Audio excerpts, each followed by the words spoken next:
Right ఇక details చూద్దాం. తెలంగాణలో ప్రజాపాలన విజయోత్సవాలు ఘనంగా జరుగుతున్నాయి. ప్రజాపాలన విజయోత్సవాల్లో భాగంగా మరి కాసేపట్లో ట్యాంక్ బండ్పై ఎయిర్ షో ప్రారంభం కానుంది. ఈ కార్యక్రమంలో సీఎం రేవంత్ రెడ్డి, రాష్ట్ర మంత్రులు, సీనియర్ నేతలు, ఎయిర్ ఫోర్స్ అధికారులు పాల్గొంటారు.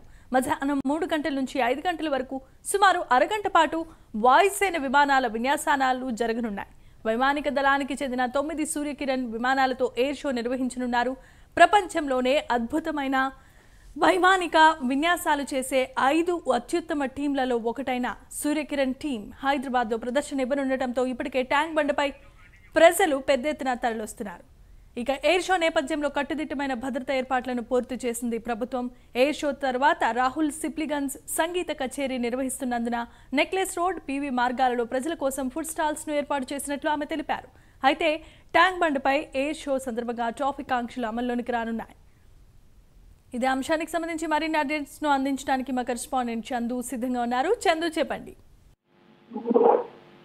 ప్రజాపాలన విజయోత్సవాలను రాష్ట్ర ప్రభుత్వం ఘనంగా నిర్వహిస్తోంది. అందులో భాగంగానే నేడు ట్యాంక్ బండ్ పై ఎయిర్ షో నిర్వహిస్తుంది. సాయంత్రం 4 గంటలకు ఎయిర్ షో ఉంటుంది. ఎయిర్ షోకి ఇప్పటికే భారీ ఏర్పాటు అయితే ప్రభుత్వం తరఫున చేశారు. ఎయిర్ షోకు భారీ సంఖ్యలో నగర ప్రజలు హాజరయ్యే అవకాశం కూడా కనిపిస్తోంది.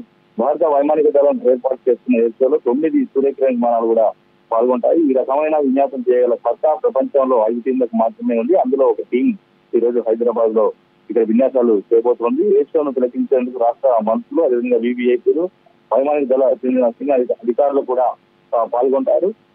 ఇప్పటికే ప్రజలంతా చేరుకుంటున్నారు. మరి కాసేపట్లోనే ఎయిర్ షో కూడా ప్రారంభం కాబోతుంది. ఎయిర్ షో అనంతరం రాహుల్ సిప్లిగంజ్ మ్యూజికల్ కాన్సర్ట్ కూడా ఉండబోతుంది. నిన్న వందే మాతరం సినిమా ఆధ్వర్యంలో మ్యూజికల్ కాన్సర్ట్ నిర్వహించారు. ఈరోజు రాహుల్ సిప్లిగంజ్ నిర్వహిస్తారు.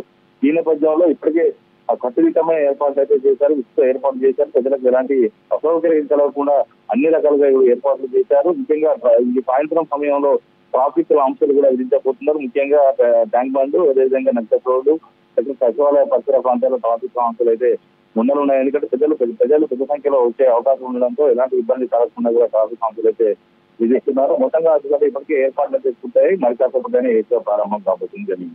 రైట్ చందు, ఇప్పుడు దీనికి సంబంధించిన ఏర్పాట్లు ఒక పక్క అధికారులు పూర్తి చేసిన సందర్భంగా ఈ రోజు ఆదివారం ఇంకొక విషయం ఏంటంటే ప్రయాణికులకు కూడా వాహనదారులకు ప్రత్యేకమైన ఆంక్షలు విధించారు ట్రాఫిక్ సిబ్బంది. దీనికి సంబంధించి రోడ్డు మార్గాలు ఏ విధంగా ఉన్నాయి?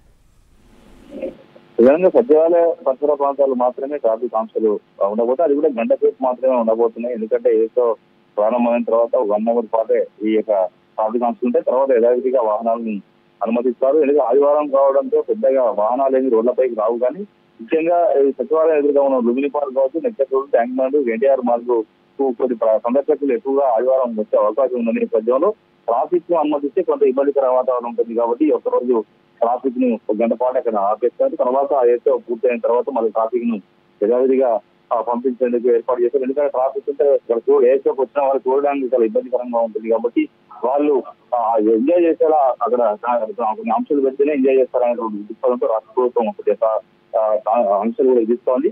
ప్రధానంగా చూసినట్లయితే ఈ రోజు పూర్తి స్థాయిలో అధికారులు అయితే ఏర్పాటు చేశారు. నిన్న సీఎస్ దగ్గర ఉండి ఎన్ని ఏర్పాట్లు కూడా పూర్తి చేశారు. ముఖ్యంగా రేపు కూడా సచివాలయం తెలంగాణ తల్లి విగ్రహావిష్కరణ కార్యక్రమం ఉండబోతుంది. సాయంత్రం 6 గంటలకు తెలంగాణ తల్లి విగ్రహాన్ని సీఎం ఆవిష్కరించబోతున్న నేపథ్యంలో మొత్తం సచివాలయ పరిసర ప్రాంతాలను కూడా అలంకరించారు. పెద్ద ఎత్తున ఏర్పాట్లు అయితే పూర్తి చేశారు. Jemimah. Right Chandu, thanks for the updates.